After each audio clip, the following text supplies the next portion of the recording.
Bueno, si quieren abrimos preguntas o vamos aclarando un poco el contexto también de este episodio tan importante de la historia argentina, ¿no? Clave en la historia del peronismo también. Si alguien tiene alguna pregunta, si no, hacemos una, no sé, como quieran.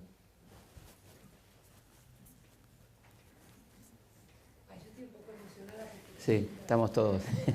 A nosotros nos emocionó mucho hacerlo y ver el material en crudo y la verdad que sí, muy fuerte, ¿no? Lo que pasó ese día y lo que le pasó a ella, ¿no? Con todo esto, seguramente. Pero bueno, el problema no inhabilita la pregunta, la emoción. Ahí vamos. Hay mucha gente, de hecho yo tengo mi madre que era delegada en la fábrica, y se rumoraba en esa época, en realidad lo que dijeron recién, que Perón no quería que ella fuera la vicepresidenta, y se lo había dicho antes de ser como ella regresa porque Perón se lo pide. Sí. Yo quería saber tu opinión al respecto, si es solamente un rumor o si eso es confirmado que fue así. No tenemos testigos de esa conversación, pero evidentemente Evita llega con un estado de ánimo muy particular, que se nota en el tono de su discurso. Evita sabe cuando llega al palco que no va a ser candidata, y eso es una situación que le pone un dramatismo particular al hecho. Y a la vez es muy impresionante un hecho inédito de un diálogo de un pueblo con sus máximos líderes, que no se da mucho en la historia del mundo, ¿no? Es una cosa muy inédita, muy increíble. Y Evita tiene un enorme pesar, o sea, no quiere comunicar, quiere mediatizar la comunicación y por eso finalmente no se anima a decirlo concretamente, ¿no? Por eso lo dice finalmente por radio, una semana después. Las razones por las que Perón no quiere que Evita sea candidata son múltiples, ¿no? Una, como bien decía Korn, el tema de la segmentación de un electorado que él quería más amplio, no solamente un electorado, es decir, un frente social y político que Perón soñaba más amplio, que finalmente no se va a concretar, ¿no? Esa burguesía nacional que Perón soñaba incorporada al movimiento no va, con Evita o sin Evita, no va a participar de alguna manera. La otra es una fortísima presión de la Iglesia, que odiaba a Evita con todo su... Estamos hablando de la jerarquía, ¿no? No de curas piolas como Benítez o tantos otros que estaban ahí. La odiaba con total fundamento según su criterio, ¿no? Es decir, le había arruinado uno de los negocios más grandes que tenía la Iglesia, que era la beneficencia, le había quitado su presencia en los hospitales a partir de la Escuela de Enfermeras María Duarte de Perón, le había cuestionado el lugar simbólico, con la presencia al lado del crucifijo en las aulas, cuarteles y comisarías de Evita y Perón al lado de Cristo, cosa que no es menor, evidentemente, y un planteo muy concreto y puntual, que no tiene que ver con los semióticos simbólicos, sino con algo muy puntual, que es la reunión que tiene Perón con los altos mandos de las Fuerzas Armadas, donde le dicen que ellos de ninguna manera van a aceptar la candidatura de Evita, porque no se imaginan siquiera a Evita presidiendo una ceremonia militar, por ejemplo, y además le dicen que ya Perón ha tenido atentados sobre su persona, que no es improbable que lo maten, y que el país quedaría en manos de esa mujer, ¿no?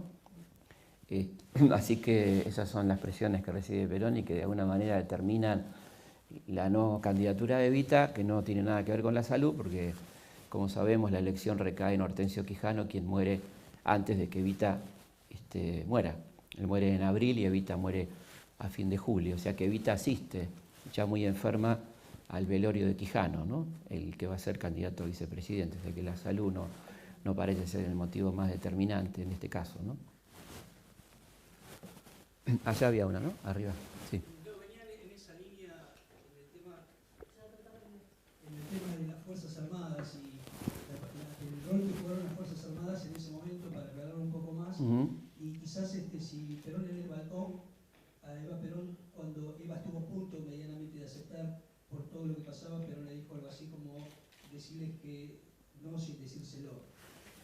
Sí, lo que Perón le dice, se terminó, le dice. La frase de Perón, según cuenta Espejo, se terminó. que puede ser interpretada, se terminó el acto, se terminó la ilusión, se terminó, o sea, vamos, no, eso es lo que concretamente le dice.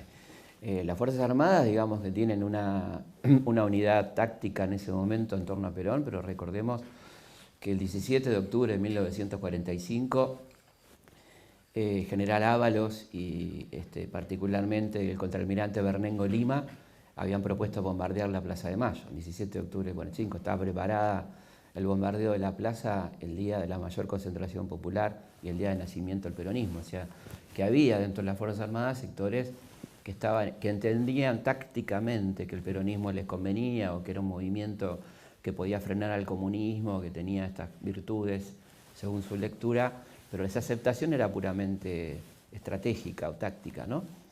No quiere decir que todas las Fuerzas Armadas se habían convertido al peronismo, cosa que se va a ver claramente a partir de la crisis de junio del 55 y evidentemente después en el golpe. De manera tal que esos sectores seguían viendo a lo más radicalizado del peronismo, en este caso Evita, como una persona muy peligrosa y además entendiendo que Evita era una persona extraordinariamente poderosa, no solamente peligrosa potencialmente, sino que era la persona que manejaba todo el aparato sindical del peronismo. Ella era la que realmente tenía la conexión con los gremios, la persona que manejaba el movimiento peronista femenino y todo el aparato que significaba la Fundación Eva Perón, ¿no?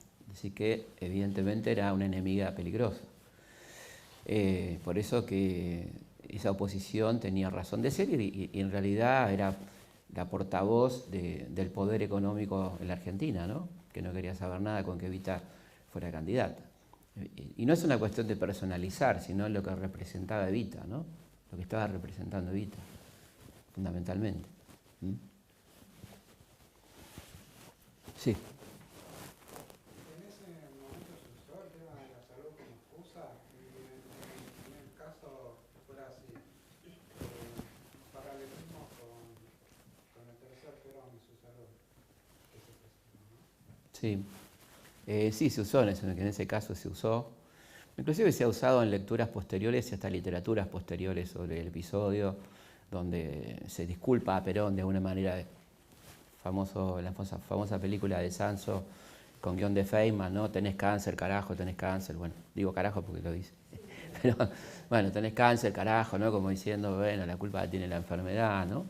Cosa que no es en absoluto así, no fue lo determinante, pero sí se usó, por supuesto, la salud como excusa.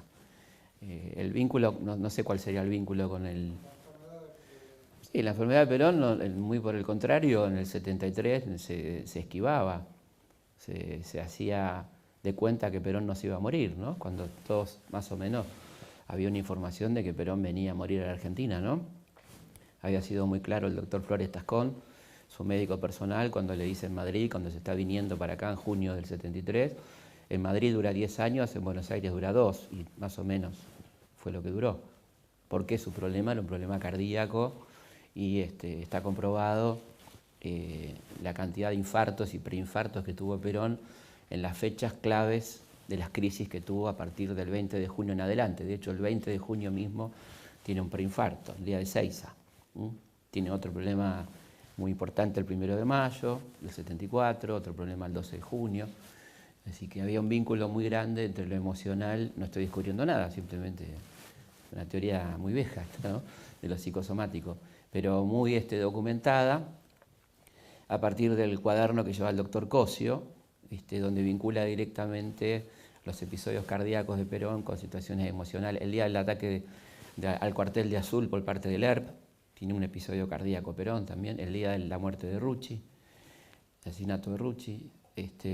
Así que bueno, la idea de disimular o que Perón venía acá, que iba a durar hasta el año 79, ¿no? Como hubiera correspondido en su gobierno, era algo que bastante engañoso, por cierto, ¿no? Hay una pregunta que yo siempre me... ¿Dónde estamos? Acá. Sí. Una pregunta que me hice siempre, ¿por qué Perón, que era un hombre tan inteligente y que había tenido una mujer como Eva a su lado, que no puede ser vicepresidenta de las Naciones, que ya explicamos, ¿por qué elige a una mujer como María Estela Martínez para ocupar el cargo nada menos de vicepresidenta?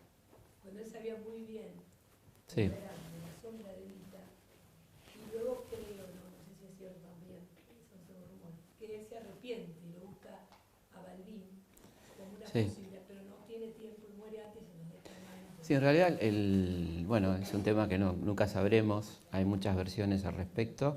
Sí es cierto que la primera intención de Perón, cuando Cámpora es obligado a renunciar después de los hechos de Seiza, básicamente por la presión de la CGT y la ortodoxia partidaria, el 13 de julio del 73, lo primero que hace Perón es pensar en Balbín y llamar a Balbín, para que sea su segundo. Eso es rechazado, Balbín concurre, hablan, pero es rechazado tanto por el peronismo como por el radicalismo, por el aparato peronista, porque sabían que Perón se moría y iba a quedar el gobierno en manos de un radical, y por los radicales por lo que les iba a quedar de gobierno sin el consenso necesario para manejar el país muerto Perón. Así que eso es una idea que nace muerta. Ahí empiezan los conciliábulos y Perón decide, según ha contado en varias entrevistas, porque esta pregunta que te haces vos nos la hicimos todos los argentinos, y contemporáneamente se la hacía el mundo político, el mundo periodístico. Él decía que Isabel era la única persona que por ser su esposa no iba a ser objetada por la izquierda o la derecha peronista. Entonces era como una fórmula de acuerdo, aunque todo el mundo sabía que Isabel era López Rega. Por lo tanto, esa supuesta imparcialidad no existía. Y hay versiones aún mucho más conspirativas, pero interesantes, incomprobables, por supuesto, como la de Jorge Antonio, que dice que Perón lo hizo en venganza por el poco apoyo que tuvo en el 55 cuando fue derrocado, como diciendo, les dejo a Isabelita, jódanse, ¿no? Pero esto ya forma parte de una visión muy particular de alguien muy particular como Jorge Antonio, que lo contaba fantásticamente, me lo contó personalmente esto, y lo contaba muy bien y muy graciosamente. Pero la verdad que esos son los argumentos que da Perón. Para mí no hay inocencia, Perón estaba ya decidido en su guerra frontal contra la izquierda peronista y sabía que esta mujer y su adláter iban después de muerto iban a terminar la labor, ¿no? Iniciada durante su gobierno, ¿no? Absolutamente. Sin declarar ninguna inocencia del otro lado, ¿no? No creo en la inocencia de Montoneros ni que fueron jóvenes sorprendidos en su candidez, pero evidentemente creo que sí que había una decisión de exterminio que ya estaba presente en Perón y que sabía que quienes le iban a concluir sin ningún problema eran su mujer, que no es inocente en absoluto, porque hay un machismo también en esto, ¿no? En que te dice pobre mujer, o ¿qué querés? Una mujer, o ese tipo de calificaciones, que esta mujer, siempre aparece la mujer, ¿no? Como si hubiera una carga doblemente negativa por ser mujer. Y la verdad que Isabelita, si hubiera sido hombre, hubiera sido igual de turra, digamos, ¿no?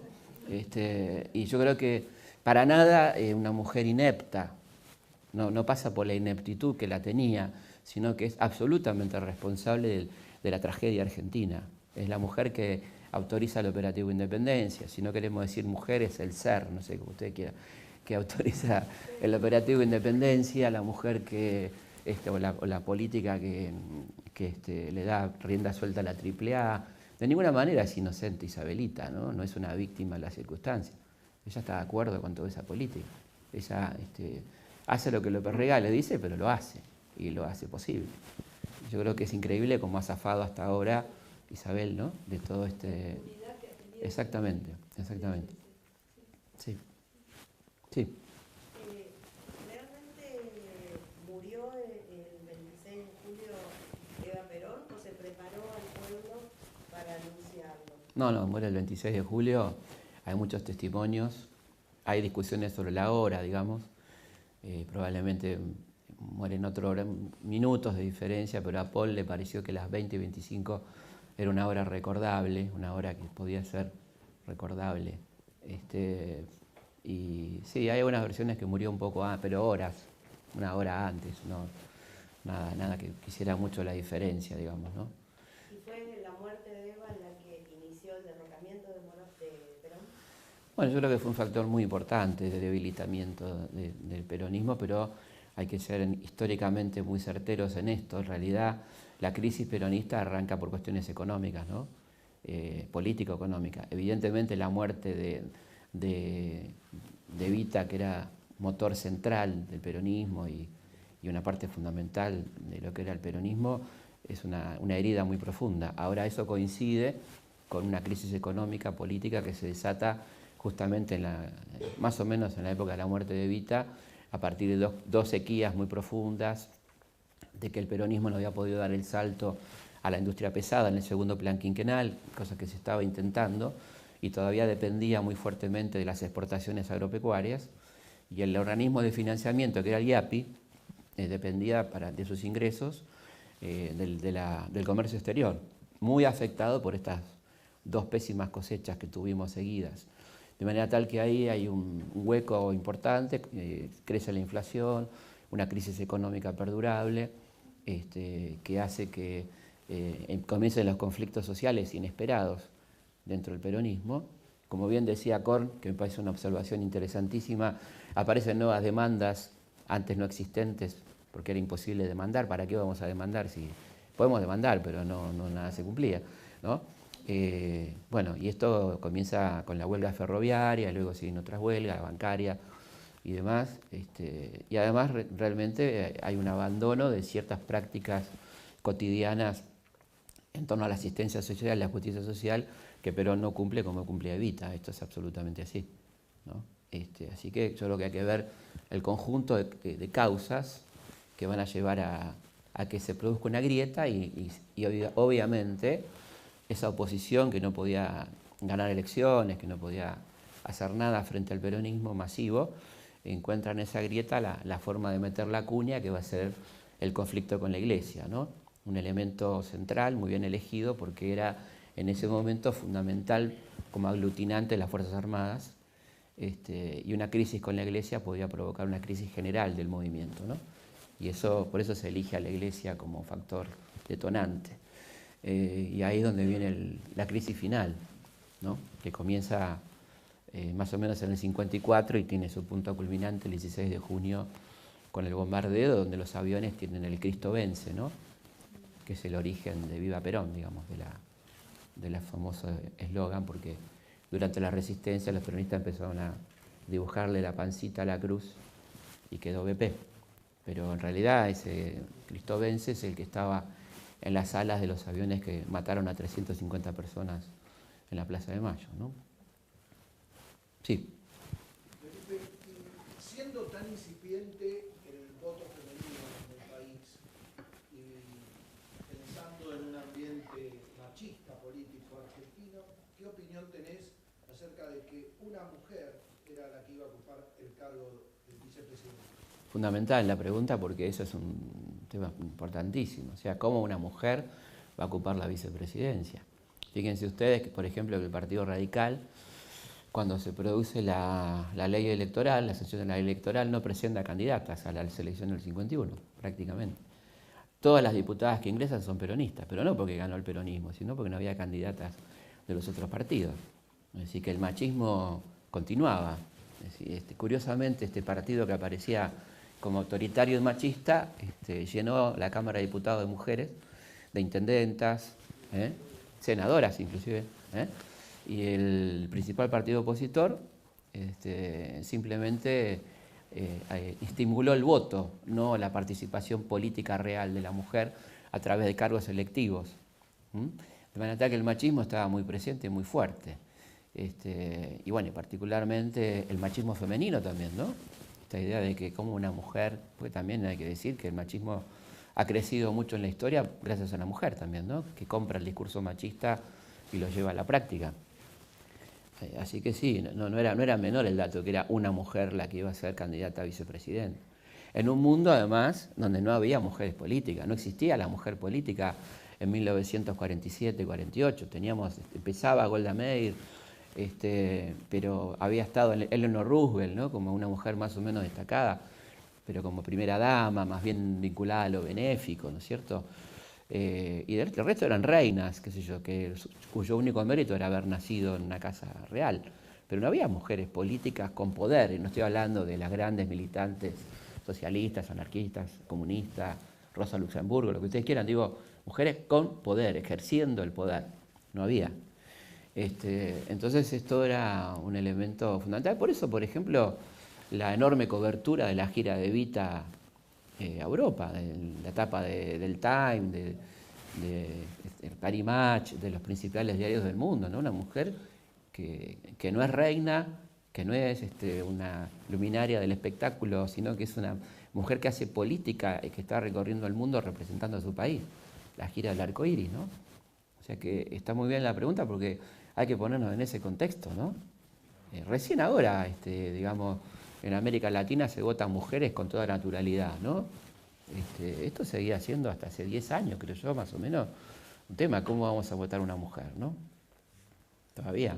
Ahora es increíble que actualmente haya mujeres que son senadoras, como la señora de Duarte. Sí. Digo señora, de alguna forma. Sí, sí, es una señora, está casada con su marido. La señora dijo que una mujer no tiene la misma idoneidad que un hombre Sí. para ocupar cargos ahora. Bueno, por eso te digo, ¿no? Eso habla del machismo femenino, sí. Y ejerciendo Absolutamente. ella un cargo político de senadora. Sí, yo creo que por eso Imagínate en el 47, en el 40. es importante admitir que hay muchas machistas con polleras o pantalones, no importa. Me viene al caso. Sí. De hecho, es verdad que la primera elección de Eva, cuando ella proclama que las mujeres vayan a votar, no van las mujeres que ella dice, que, o sea, o esperaba que Sí, la zona- revolución femenina no pasó. Son elecciones municipales, provinciales, y la gran revolución se da en las nacionales, donde la verdad que casi el 80% de las mujeres vota por Perón, ¿no? Es algo muy impresionante. Cada 4 votaron. Sí, sí, una cosa impresionante. Cada 4 votaron. Ujú, muy, muy impresionante y además, bueno, parecía políticamente la mitad del padrón prácticamente, ¿no? Que estaba oculta y bueno, empezaron así a evidenciarse cosas que parecían naturalizadas, como la ley del voto universal, obligatorio, universal, universo sin nombre sería, ¿no? La de 1912, pero fíjense lo que era el universo para 1912, un universo donde solamente los hombres tenían derecho político, ¿no? Y creo que es interesante ver cómo se avanzó y en este sentido es muy importante reconocer toda la lucha de las previas luchadoras femeninas antes de Evita, ¿no? Las Julietas Lanteri, las Alicias Moró. Digo Alicia Moró porque empezó mucho antes de casarse con Justo con esta lucha, ¿no? Bueno, tantas mujeres, Carolina Musili, que lucharon para lograr el voto femenino sin éxito. La cantidad enorme de proyectos presentados por Alfredo Palacio, Mario Bravo, para el voto femenino. Inclusive alguno aprobado en diputados, rechazado en senadores. Así que hubo mucha gente que luchó por esto. Incluso, de hecho, esto hace que cuando Evita logra la sanción del voto, las socialistas se enojen, ¿no? Y se enoja Victorio Campo también, quiero decir. Claro, Victorio Campo, que hoy diríamos, en este ridículo lenguaje político que tenemos ahora, centro-derecha, ¿no? Una mujer de centro-derecha. Bueno, también se enojó, pero porque, claro, no lo habían logrado ellas. Este era el tema, ¿no? En vez de ponerse contenta porque finalmente las mujeres votaban, bueno, inclusive hay una declaración muy interesante de las mujeres socialistas donde repudian la forma en que se logró el voto femenino. Eso es un problema nacional. Nosotros tenemos una tendencia a hacer eso, porque actualmente ocurre lo mismo. Sí. Se hacen cosas buenas y resulta que como no las hicieron los que las querían hacer, están mal. Sí, el problema es que cuando son gobierno desarman lo que hicieron los otros, ¿no? Las cosas. Eso también. Eso es más peligroso todavía que el debate, ¿no? Bueno, algunas cosas de curiosidad del documental es el material de la Fox, que realmente es un material que nos pareció maravilloso. La primera vez que viene un camarógrafo a filmar en color a nuestro país y nos da una imagen en color de lo que era Buenos Aires. Y también el mismo camarógrafo filmó la ciudad infantil.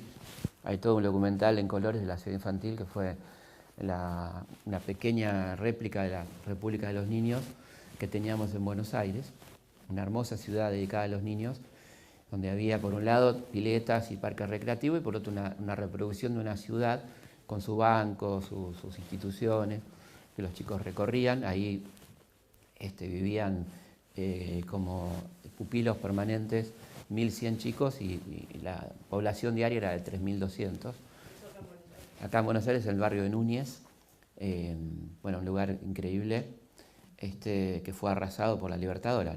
Los tanques de la Libertadora destrozaron las casitas, le metieron cemento a las piletas para que no se puedan usar y después terminó siendo propiedad de Alpi, y bueno, pero quedó muy poquito de lo que era eso, prácticamente no quedó nada, fue arrasado completamente por la Libertadora, que quería borrar del mapa la memoria de Evita, ¿no? Recordemos también el Hospital de Niños María Eva Duarte de Perón, que iba a tener 3 cuerpos, iba a ser el hospital más grande de América, no ya de América Latina, sino de América, hospital pediátrico de avanzada, que se ordenó el almirante Rojas la detención de la construcción porque decía que iba a ser un monumento a la memoria de Eva Perón.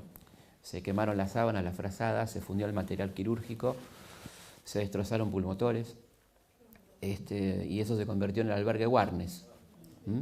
Y después un presidente que se decía peronista, que no voy a nombrar para que no pase nada, lo demolió y hoy es Carrefour, ahí en la calle Warnes y Chorrarín. Ahí estaba el Hospital Pediátrico María Eva Duarte de Perón. Fíjense, como bien decía Rodolfo Walsh, el odio, ¿no? El odio, ¿a dónde puede llegar el odio, no?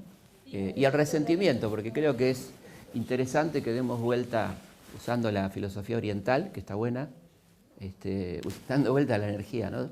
El resentimiento, eso sí que eran resentidos, ¿no? Porque es una palabra que se le aplica siempre a Evita, pero qué nivel de resentimiento, que es destrozar hospitales, destrozar ciudades infantiles, ensañarse con su cadáver, secuestrarlo, querer borrar su nombre, prohibir que la nombre, quemar su foto, ¿no? Eso sí que es resentimiento que dura hasta el día de hoy. En las páginas de La Nación lo pueden ver todos los días, ¿no? Digo, eso sí que es ser resentido social. Acá San Martín vaciaban el policlínico. Claro, Castex. Castex, que se llamó Castex, hoy creo que se llama nuevamente Eva Perón. Sí. Y negociaron todo el equipamiento de alta tecnología para la época entre ellos. Fue vaciado. Muy interesante, algo bien, cuando viene el doctor Pack a operarla, que se había tramitado la operación de cáncer de cuello de útero, y le preguntan a Pack si es necesario que Evita viaje a Estados Unidos, y él dijo, no, acá tienen más tecnología que en los hospitales de Estados Unidos, ¿no? Tal. Disculpe, y hoy no tienen insumos para atender a pacientes. Sí, Es un desastre. sí, cómo no. Es una verdadera pena, ¿no? Que pase. Sí. La pregunta es, ¿por qué el joven está en tanto ese odio? ¿Cuáles son las razones, las causas que mueve Eva a... Sí, es muy importante la pregunta, porque parece obvia, pero no lo es en absoluto. No lo es. Primero y principal porque yo creo que el peronismo constituyó, esto no quiere decir que no le podamos hacer muchísimas críticas, en muchos aspectos, de hecho algunas aparecen ahí en torno a la figura de Paul y todo eso. Constituyó la revolución social más grande de la historia argentina. O sea, la única revolución que hubo en Argentina a nivel social fue el peronismo, ¿no? No de café, sino donde realmente se modificó el patrón de distribución de ingresos, donde los trabajadores llegaron a ganar el 49% de la renta nacional y donde el obrero podía mirar a los ojos al patrón, donde podía decirle que cuando terminaba su horario se iba a su casa, donde el peón tenía vacaciones, donde cada uno sabía sus derechos, donde los chicos iban a los campeonatos de Evita, donde básicamente tenían sus derechos sociales y sanitarios. Todo esto era demasiado para una oligarquía a la que nunca nadie había desafiado, a la que nunca nadie le había exigido nada, y yo creo que ese es el motivo central, ¿no? de esta cuestión, que es claramente una cuestión política, no es una cuestión como suele vendérsela de que le molestaba a los negritos en Mar del Plata, ¿no? Por supuesto que también le molestaban a los negritos en Mar del Plata, pero eso es la fácil lectura berreta de qué significó el peronismo. El peronismo significó, si hubiera sido solo eso, con mudarse a Pinamar, como hicieron, se terminaba la cuestión. Fue mucho más, ¿no? A tal punto que el pueblo peronista siguió siendo peronista, recordando sus años felices, no solo no recibiendo nada en 18 años de lucha, sino recibiendo picana, cárcel, persecución, fusilamientos, y seguían siendo peronistas. Entonces, esta visión tan cara a ciertos comunicadores sociales de la Argentina, de que el peronista era peronista por el choripán y por Mañana San Perón, no cierra con 18 años de ausencia de choripanes y de vino y pan dulce y sidra, y por el contrario, picana, muerte, persecución, denostación, el apartheid argentino, ¿no? que coincidía con el color de piel, porque claramente los morochitos eran peronistas, ¿no? Entonces, la venganza contra la mucama, todo eso que está muy bien en la literatura argentina, muy bien reflejado, Bernardo Cordon, tantos autores que han hablado, ¿no? Sobre esta cuestión de las revanchas de los patrones después de la Libertadora, la frase del contraalmirante Rial, cuando se encuentra con un grupo de trabajadores que iban a ver al presidente Lonardi, del sindicato de barrenderos, y les dice que quede claro que la revolución libertadora se hizo para que el hijo del barrendero muera barrendero, ¿no? O sea, es una síntesis extraordinaria de para qué fue la libertadora. Yo creo que, me parece que eso es un tema que molesta mucho en la historia argentina, a las izquierdas argentinas, a las derechas argentinas. Entonces, es incorrecto, pero sería interesante que se pueda demostrar históricamente que otro movimiento político hizo semejante revolución en nuestro país. Insisto, porque acá somos todo tiempo blanco y negro, que esto no quita el doctor Ingalinera, el estudiante bravo, la censura a la prensa, la cierre de la vanguardia, todo lo que ustedes quieran, digamos, ¿no? Estamos hablando de por qué, respondiendo a tu pregunta, por qué el peronismo es el hecho maldito del país burgués, ¿no? Para decirlo en términos de John William Q. Y creo que eso es irrefutable, eso es irrefutable. O sea, el motivo del odio a Evita no tiene nada que ver ni con los pieles, ni con las joyas, ni con todas esas pelotudeces, ¿no? Eso no es el motivo del odio a Evita. Toda esa gente se podía comprar pieles, joyas, eso no era el problema, ¿eh? No era el problema de que Evita andaba muy bien vestida y que todas esas pavadas. Y además Evita sabía cómo vestirse, dónde vestirse, y con qué, a dónde ir, cómo se vestía. Y además mucha de esa ropa, como ustedes saben, se la regalaban las casas más importantes de París. Y como denunció el joyero Ricciardi, cuando se hizo la exposición de post caída de Perón, le pidieron joyas para abultar, ¿no? Las joyas que tenía Evita, que eran muchas, por supuesto. Y que sería bueno preguntarle a esa gente que se horrorizaba con las joyas de Evita, ¿a dónde están las joyas de Evita? ¿No? ¿A dónde están? ¿A dónde fueron a parar? Sí. Que por otra parte no es un tema menor, porque en su testamento ella las dona para continuar la obra de la Fundación Eva Perón. Y que la Fundación Eva Perón, cuando cae el gobierno peronista, tenía en ese momento 500 millones de dólares en la cuenta del Banco Nación. ¿A dónde están? Siguiendo la misma línea de razonamiento, digo, hay un hábito hablando de gorilaje, ¿no? De que se recupera en función de que en la actualidad se va avanzando con la reconquista y con la profundización del modelo que va en una línea, ¿no? De dignificación de una clase, en función de la otra clase que se toma no solo el mismo discurso, sino también lo simbólico, ¿no? Porque la joya a lo mejor opera sobre lo simbólico, ¿no? Pero, sí, pero muy importante, ¿eh? Presidente mujer, y una dignificación de una clase obrera. Sí, además un problema muy interesante que se dice poco de la clase media, que siempre siente que cuando se hace acción social le sacan a ella para hacer acción social. No siente que la que la roba, la viene robando de 1810, es la clase alta argentina, ¿no? Pero cuando aparece la asignación universal por hijo, siente que le están sacando a ella para darle a los que no quieren trabajar, ¿no? Este discurso es un discurso muy viejo en Argentina.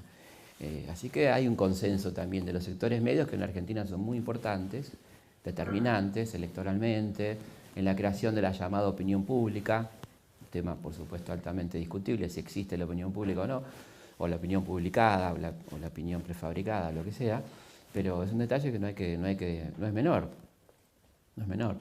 Así que yo creo que sí, que hay evidentemente algunos elementos que no son que vuelven a estar, sino que nunca se fueron, o sea, no es que desaparecieron. Se atenuaron porque evidentemente los sectores medios de alguna manera se anestesian cuando les va bien económicamente, ¿no? Y por eso avalaron la dictadura en su momento, avalaron el menemismo en su momento. No todos los sectores medios, pero se entiende lo que estoy diciendo, ¿no? Los sectores medios también salieron los 30.000 desaparecidos, una parte importante. No quiere decir que la clase media sea un estigma. De hecho, los que estamos acá seguramente somos toda clase media. Pero quiero decir, no estoy hablando de que sea maldita la clase media, sino estoy hablando de cierto componente muy importante de ese sector, ideológicamente hablando, que tiene estas conductas, ¿no? A eso me refiero. Yo quería Sí. comentarte algo al respecto. Yo tengo una parte de mi familia, por ejemplo, que no es clase media, se diría que es clase media baja, que con pocos ingresos, vive en San Martín, en una zona bastante carenciada, y he escuchado en cumpleaños familiares opiniones de esas personas con respecto al tema de los fondos buitres, por ejemplo, que había que pagar, Sí. cuando fue que incautaron la Fragata Libertad, con un profundo desconocimiento de que era un bien inembargable, me decían, no, pero qué mal, pero cómo, que... Yo, ¿qué le pasó a esa clase? No hablo de la clase media que en la época de Evita siempre estuvo contra el peronismo, sino a esta de ahora que fue beneficiada por este Bueno, le pasó lo que... contra, misteriosamente, que le hace la cabeza a los diarios, la televisión, las 24 horas del día. Yo me he dado cuenta que fuera del canal oficial no hay ningún canal de televisión que esté a favor de la izquierda. Sí, bueno, yo creo que agreguemos un elemento, ya entrando más complejizando la cosa, el elemento aspiracional, ¿no? Se supone que si yo pienso como los sectores altos, pertenezco, ¿no? Pertenecer tiene sus privilegios. Y hay en la clase media siempre una cuestión de mirada aspiracional, siempre más cerca de los gustos, las elecciones, de valores y demás de la clase alta que los de la clase baja. Salvo un momento muy disruptivo de nuestra historia que fueron los 70, ¿no? Donde sectores importantes de la clase media miraron para abajo, se identificaron, asumieron roles de solidaridad activa que llegaba hasta la muerte, ¿no? Hasta jugarse la vida. En el resto de la historia, en general, la idea, la mirada hacia arriba es aspiracional y por eso votan a Macri, por ejemplo, ¿no? Sectores populares inclusive, ¿no? Como que, bueno, si lo voto a él me va a ir como a él. No sé si el resto de las propiedades también se transfieren, ¿no? Sería tremendo. Pero por lo menos la idea es esa. Y creo que está muy estudiado. Por supuesto. Todo esto para el asado, para tengamos elementos de discutir en el asado después. Pero no, bueno, pero yo creo que son cosas que no podemos, que son políticamente incorrectas y que de eso se encarga la historia. La historia en serio se encarga de hablar de lo políticamente incorrecto, ¿no? Si no, estamos haciendo pavadas. Y yo creo que en el análisis del peronismo, que afortunadamente es enormemente complejo y es uno de los movimientos que más se simplifica sobre él y que nuestros académicos llamados serios siguen hablando de él como el fenómeno peronista, ¿sí? El fenómeno peronista a 70 años de su nacimiento. ¿A usted le parece que una cosa puede ser fenoménica a 70 años de su nacimiento? Bueno, se sigue diciendo el fenómeno peronista, ¿no? Claro, por supuesto. Bueno, pero además te lo llenan de boludeces académicas, de nombrecitos, de cositas. Pero es injustificable que un movimiento de esta característica y perdurabilidad, con todos sus vaivenes, siga siendo calificado como fenómeno a 70 años de su nacimiento, ¿no? Yo creo que sí que tiene elementos peronistas, por supuesto. Me parece que el peronismo no es el peronismo clásico y creo que tiene déficit en cuanto a realmente seguir siendo peronista. Por supuesto, creo que falta mucho profundizar lo que tiene que ver con lo social, sin duda. Y ahí la señora tocó un punto fundamental. Hay déficits tremendos en temas que el peronismo nunca fue deficitario, el primer peronismo, que es el tema salud. Creo que este gobierno tiene grandes déficits en temas como la salud, por ejemplo, sin duda. Y nunca lo dejé de criticar, en mis editoriales lo pueden ver, desde 2005 para acá en la revista Caras y Caretas, donde cada vez que puedo critico la mala gestión de salud de este gobierno, que no se condice con su discurso y con otras prácticas que me parecen muy loables en algunos rubros como educación y demás, pero creo que en temas de salud hay un déficit muy importante. ¿Y a qué se lo atribuyen ese déficit o esa falta, digamos, No sé, sinceramente, creo que, no sé si no creo que sea deliberado, pero me parece que hubo una enorme ineficiencia, ¿no? En las personas que se han elegido. Creo que hubo un buen arranque con Ginés, me parece que arrancó más o menos bien, y desde la administración Mansur la cosa ha ido bastante mal, ¿no? Pero no creo que sea una cuestión de personas, coincido con vos. Me parece que falta un control de gestión importante, sin duda. Sí. Siempre, bueno, yo leí su libro hace, creo que más o menos medio año, Girones de su vida, Sí. historia, Uh-huh. como hizo para desarrollar política tan profunda, al margen de que estaba al lado de Sí. la figura, No es al margen, ¿eh? claro, desde ya, Sí. al no haber tenido quizás, viniendo del mundo artístico, ¿no? Con una capacidad histórica evidentemente muy importante, que formalmente compuso para prepararse, al margen de que tenían evidentemente una capacidad de gestión y le dedicó una cantidad de horas, es decir, en la fundación, a recibir a los sindicatos y a particulares, ¿no? Sí, eso no es improvisado en absoluto. En la historia de Evita hay 3 años de silencio, de aprendizaje, que son del año 43 al 47 y yo diría 48. Ella empieza a militar antes de conocer a Perón en el sindicato de radio, tiene su primera aproximación a la política y sí, realmente se mete en política a partir de enero del 44 cuando lo conoce a Perón, y esos 3 años son de intensa formación al lado de un maestro como Perón, sin duda, ¿no? Que no creo que sea al margen, me parece, no con ánimo de corregirte, digo, no creo que sea un detalle menor. Además, teórico-práctico, porque ella lo acompañaba a todos lados, a las reuniones con los sindicalistas, con los militares, con los gestores políticos del momento, y eso creo que fue muy importante para ella, no hay improvisación, ¿no?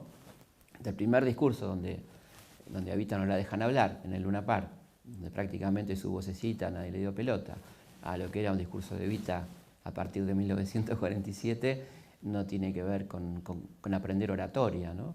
Ni creo que sea una cuestión de histrionismo nada más, y tampoco con ánimo de corregirte, sino aprovecho lo que vos decís para desvirtuar completamente la hipótesis de Lloyd Webber en la ópera Evita, ¿no? Que todo lo que hizo fue una gran actuación y que todo fue mentira porque actuaba muy bien. No se trata de histrionismo, ¿no? Se trata de sentir lo que hacía y comprometerse hasta la muerte con lo que hacía, porque si la tipa hubiera sido una actriz histriónica, iba 2 horas por día a la fundación, 1 vez por semana, y daba lo mismo, ¿eh? No hacía falta un compromiso de vida, muerte como lo tuvo, porque la verdad que se puede ser gorila, pero no tan tarado, ¿no? De suponer que ella hacía eso para exhibirse, ir todos los días, 12 horas, 13 horas, o sea, es un poco mucho, ¿no? No ver la realidad hasta ese punto, ¿no? Como las horas de trabajo que vos Sí. mencionás, se iba a las 2 de la mañana, 3 Sí. de la mañana, 4 de la mañana muchas veces, y ese impulso por atender, es decir, a todos.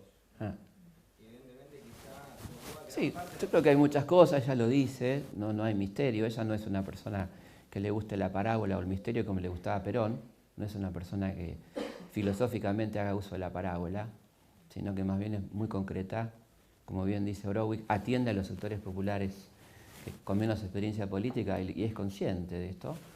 Entonces ella dice claramente que una de las cosas fundamentales es haber padecido todo lo que la gente que la iba a ver estaba padeciendo, ¿no?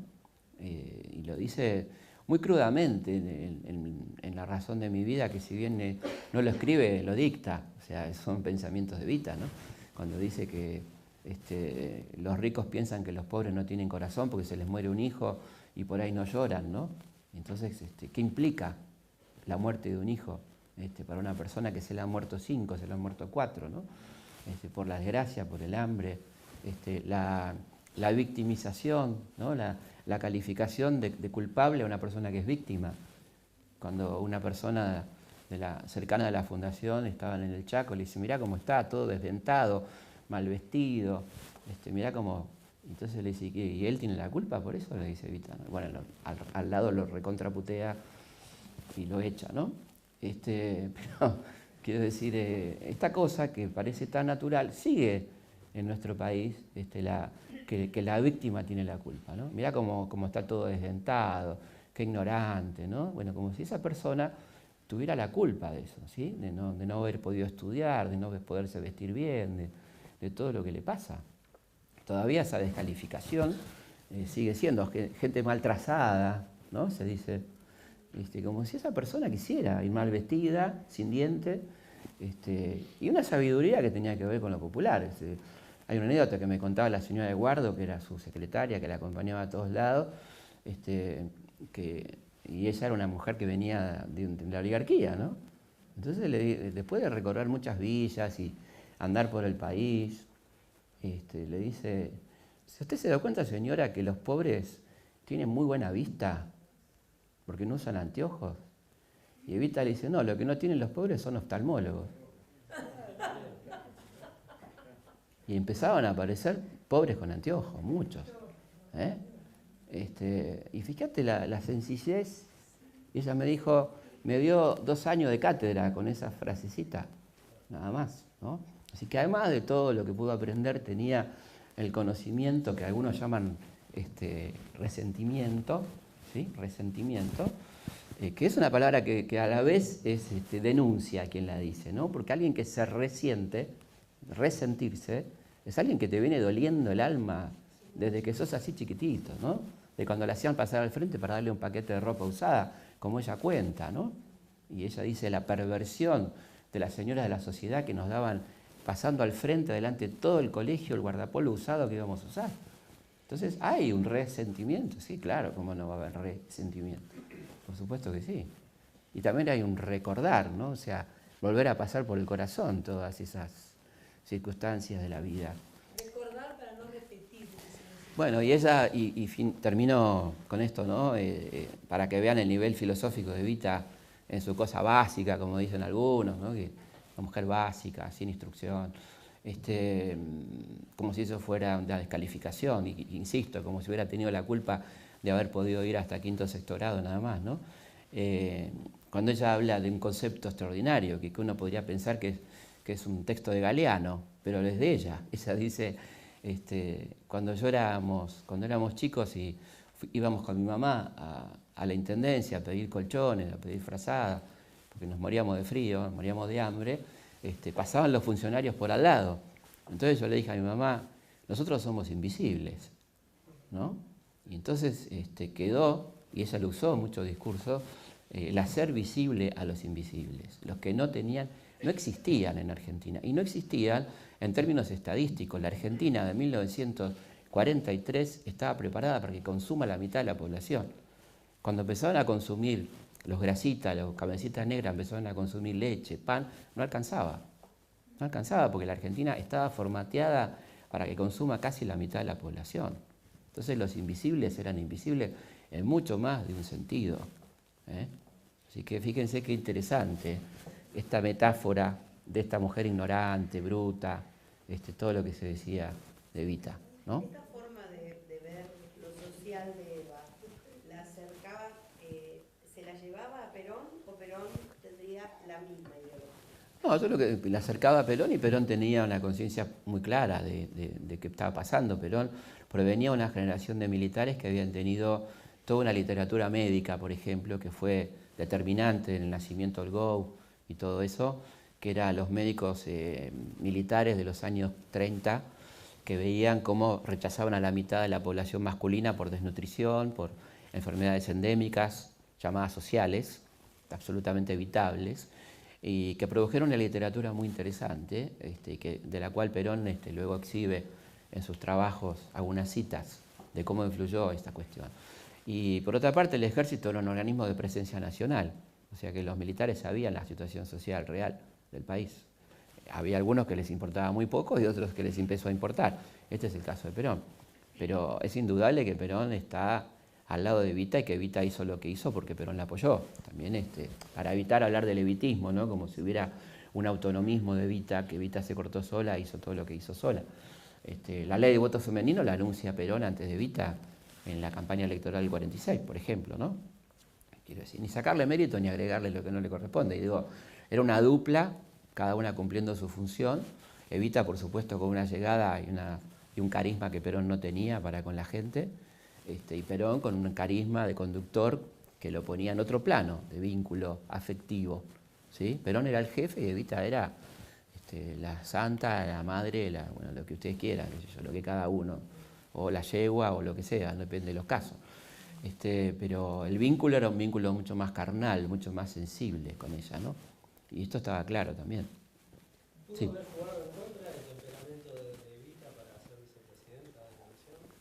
Seguramente. Hay un libro de Lori Sanata, que es un historiador italiano antiperonista, pero muy interesante lo que escribe, donde dice que ese evitismo a Perón lo sacó un poco, ¿no? Como que estaba llevando las cosas a un extremo y la estaba haciendo pelear, o lo llevaba a pelearse con sectores con los que no quería pelearse. por ejemplo, la Iglesia, por ejemplo, el Ejército, por ejemplo, a ciertos sectores del poder económico, ¿no? Él habla así claramente, él afirma que hubo un evitismo, no el famoso evitismo de los 70, ¿no? Sino el evitismo durante, que tiene su razón de ser, porque si vos ves el armado político que hace Evita es muy fuerte. La Secretaría de la Presidencia, varios ministerios, bueno, todo lo que implicaba la fundación, ¿no? O sea, no era chiste, era el poder real que tenía Evita dentro del gobierno, ¿no? Así que... Perdón, sí. la parte en la película, recuerdo, cuando Evita le dice que había comprado armas para abastecer a la Sí. gente de la CGT. Sí. ¿Vos qué consideras? ¿Que Perón lo hizo por una cuestión de ego, para mantener el poder él, o de pronto porque tenía cierta amistad, digamos, con el militar, que por ahí ella veía con mayor posibilidad que los militares dieran un golpe de Estado que él? Sí, es un tema muy, muy complejo, totalmente probado, que se compraron las armas al príncipe Bernardo de Holanda, 5.000 pistolas ametralladoras. Por supuesto, Perón tiene la información de los servicios y las armas nunca llegan a la CGT, sino que van directamente a unidades de gendarmería y al batallón Esteban de Luca, que estaba por Parque Patricio, ¿no? Cerca de la cancha Huracán. Bueno, de manera tal que lo que sí hace Evita es crear las milicias, ¿no? Que se crean en La Pampa y en Chaco, donde se entrenan y son mixtas por sindicatos, pero Perón desautoriza esa idea. Perón tiene una frase muy militar, que es fácil armar a los obreros, lo difícil es desarmarlos, ¿no? Que tiene que ver con una cuestión que tiene su lógica también, ¿no? Sí, bueno, hay que después hacerte cargo, ¿no? de las milicias populares, siendo él militar, respondiendo a la corporación militar, que era un apoyo fundamental para que ese gobierno pudiera seguir adelante, ¿no? Y Evita, una de las discusiones más fuertes, según el padre Benítez, a quien tuve la suerte de entrevistar, que tuvieron Evita y Perón, fue en torno a qué hacer con los sublevados del 51, Lanusse, Menéndez, a los que Evita no proponía, sino que estaba porque él había decretado la ley marcial, o sea, cumplir la ley marcial de fusilarlo. Y Evita le insiste que la cumpla, ¿no? Perón dice que no, y bueno, después vendrá lo que vendrá, el golpe, digamos. Tampoco estoy diciendo que... Lástima que no lo fusiló, no estoy diciendo eso, pero quiero decir, la verdad que legalmente los podría haber fusilado. Legalmente los podría haber fusilado. Pero bueno, legalmente, políticamente los podría haber fusilado, el ejército se hubiera bancado, eso, digo, ¿no? Acá no nos manejemos con lo que las hormonas, digamos, ¿no? En historia y en política. Es decir, como poder podría, pero no era un tipo que no nos olvidemos que la cátedra que daba en la Escuela Superior de Guerra era estrategia, ¿no? Así que de estrategia sabía un poquito. Y no sé si el país daba para andar fusilando generales en actividad, ¿no? O capitán.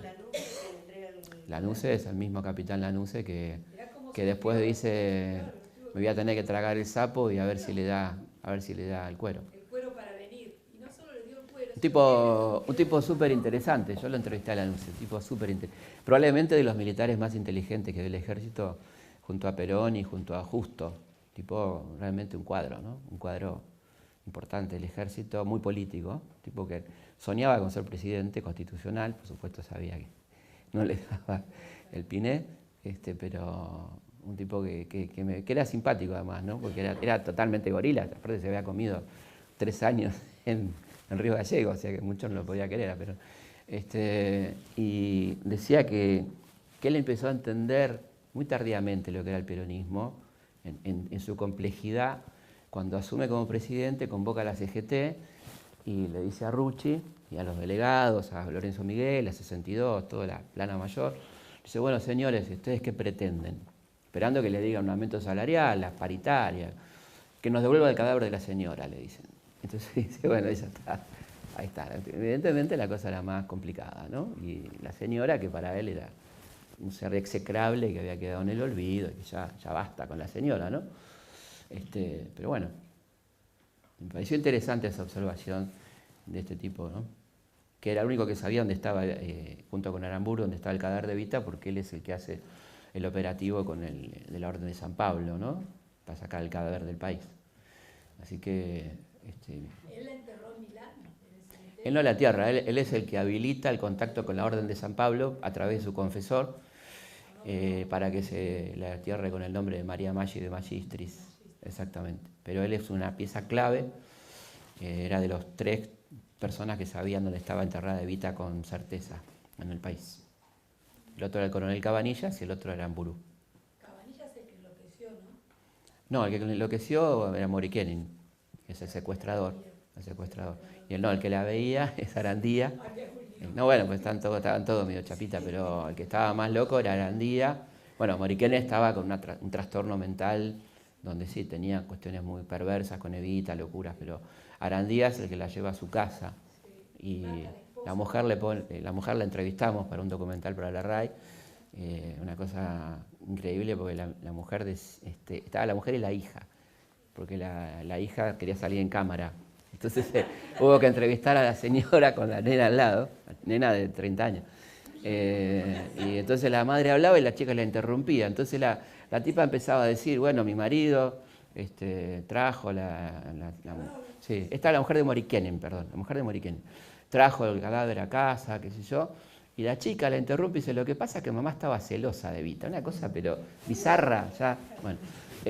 Así que había locura. Y el otro, Arandía, que es el que vos te referís, era un mayor de inteligencia del Servicio Naval de Inteligencia, que la lleva a su casa, soñaba con Evita, se despierta la noche entre sueños, ve pasar una sombra de una mujer con un camisón, vacía el cargador y mata a su mujer embarazada. Esto es efectivamente así, sí, exactamente. Ese era el mayor Arandía. Y ese es un hecho determinante para que el cadáver sea sacado finalmente del país y ahí sí interviene la NUCE y toda esta historia. Sí, perdón.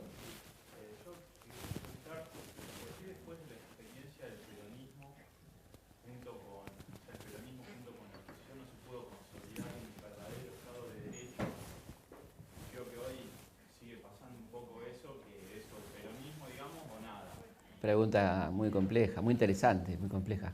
Yo creo que el peronismo no tenía, dentro de todo lo que hizo, tenía un déficit importante en torno a lo que era el concepto de ciudadanía, ¿no? La participación política en el peronismo básicamente provenía de la afiliación sindical, ¿no? Entonces, si vamos a los términos teóricos formales, el peronismo no era tan republicano como era el radicalismo, por ejemplo, en términos formales, ¿no? Siempre en términos formales. De manera tal que la idea de democracia no era una palabra que estuviera muy presente, a pesar de que el periódico llamaba democracia, por ejemplo, pero no era una idea muy presente en el sentido que entendemos la democracia representativa burguesa formal, ¿no? Entonces esa construcción de lo que es una república, una ciudadanía, los derechos, era algo que todavía no terminaba de cuajar. Es un tema para discutir largo y te doy un título nada más. Pero me parece que también es interesante. Además que veníamos de un absoluto no ejercicio de la ciudadanía, veníamos de la década infame con fraude, con ninguneo, con partidos políticos altamente corruptos. Recordemos el Partido Radical que hace su sede central con la coima de la CADE, ¿no? Digo, para ubicarnos de qué estamos hablando.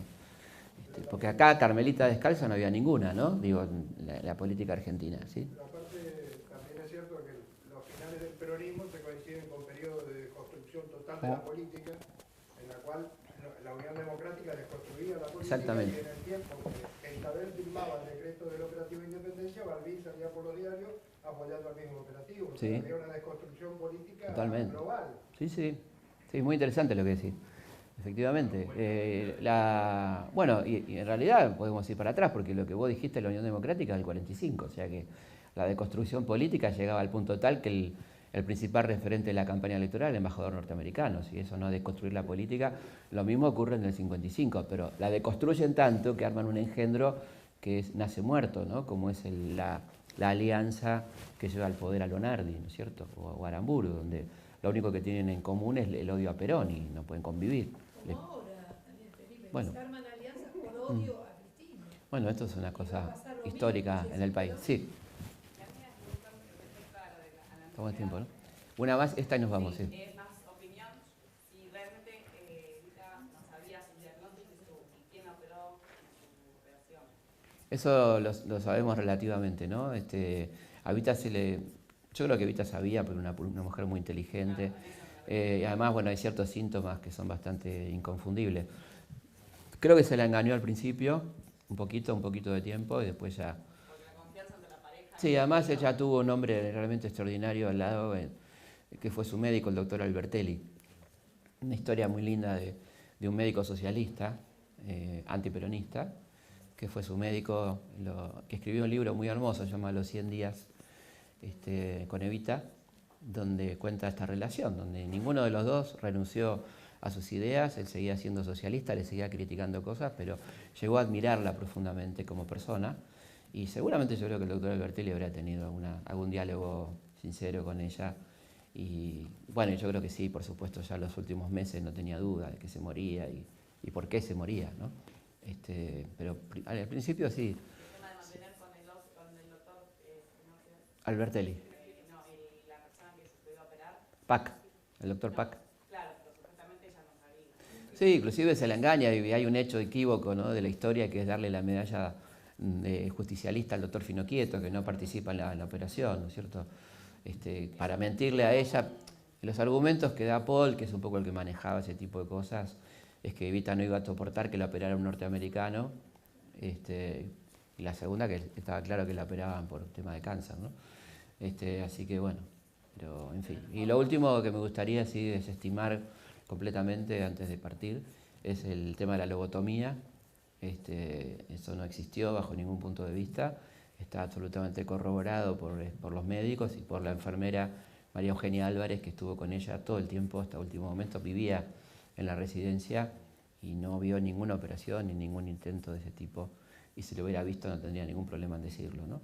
Así que es una calumnia que tiene como objetivo básicamente desestimar los últimos meses de Evita, donde escribe su libro más furioso, más rabioso, más enrayé, digamos, en términos de la Revolución Francesa, que fue mi testimonio, ¿no? Mi mensaje, que es un libro testimonial, escrito sí por ella, absolutamente por ella, muy duro con el poder económico, los militares, la iglesia y demás. Entonces la idea es que si ella estaba con una lobotomía no podía haberlo escrito, ¿no? Entre otras cosas, lo que dijo, lo que hizo, aunque hay bastante ignorancia en el tema, como muy bien dice mi amigo el doctor López Rossetti, que estudió mucho el tema. La lobotomía no anula totalmente el raciocinio, sino que anula algunas cuestiones, ¿no? Así que hubiera podido tener sensibilidad y podía haber tenido cierta racionalidad, pero a lo que se apunta con esta última movida es a eso, ¿no? La podrían dejar tranquila a esta altura, la verdad, ya le hicieron demasiado daño, le han hecho, ¿no? Pero bueno, vieron cómo son insaciables. El 22 de agosto, sí. este momento en el que vimos en el sí. film, ¿ella ya sabía que estaba enferma? Sí, sabía que estaba enferma. Sí. No sabía probablemente que tenía cáncer, pero sabía que estaba enferma. Sí, absolutamente. Bueno, muchas gracias, nos vemos en un mes. Gracias.